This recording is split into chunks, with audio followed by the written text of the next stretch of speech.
Kí ni gbogbo nonsense tó lọ perform nílé? Bọ́dá ṣe ìyàwó yìí. Ó yàwó kí ni nonsense tó lọ ṣe bẹ́ẹ̀? Ṣé ẹ̀sìn wí? Ṣùgbọ́n Wà láìta láìta bá tún try gbogbo tẹ try pẹ̀lú mi ń sìn. Má lù in flat. Wọ́n bí ẹ dà. Bó lọ ti rí? Wọ́n bí ẹ kú. Ṣùgbọ́n ṣá. Wá ṣé mi àti wà ní ẹgbẹ́ ni?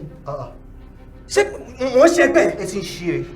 Wàláì ṣé torí mo ti ń pè yín ní ó ti yà wèrè nínú ọ́fíìsì yìí. Òun bá mi wá éèjì kíníkan. Èmi yà wèrè. Yes. Wàá jẹ́ kí n jẹ́ kó mọ kíní kan. Gbogbo nǹkan ní ayé ni mo fi jù ẹ lọ torí pé màá tẹjọ wà ní ọ́fíìsì kan mi ò ṣẹgbẹ́ o. Mi ò kì í ṣẹgbẹ́. Ṣó yẹ? Kó tó nílò ká wò mi ò ṣẹgbẹ́. Kí ló dé fún bàbá ẹ o? Ìwọ lọ jí intellectual property tèmi. Great. Mo fẹ́ kó mọ̀ kọ́ dẹ̀ òpònú ayérada ni ẹ. Ó ti ṣiṣẹ́ o. Nínú ọ́fíìsì ẹ yànkan láti lọ fún yànkan ni. Ó ti ṣiṣẹ́. Ìwọ dẹ̀ ló máa lọ. Máa lọ fún yànkan ni. Ìwọ ló máa lọ. Ìwọ.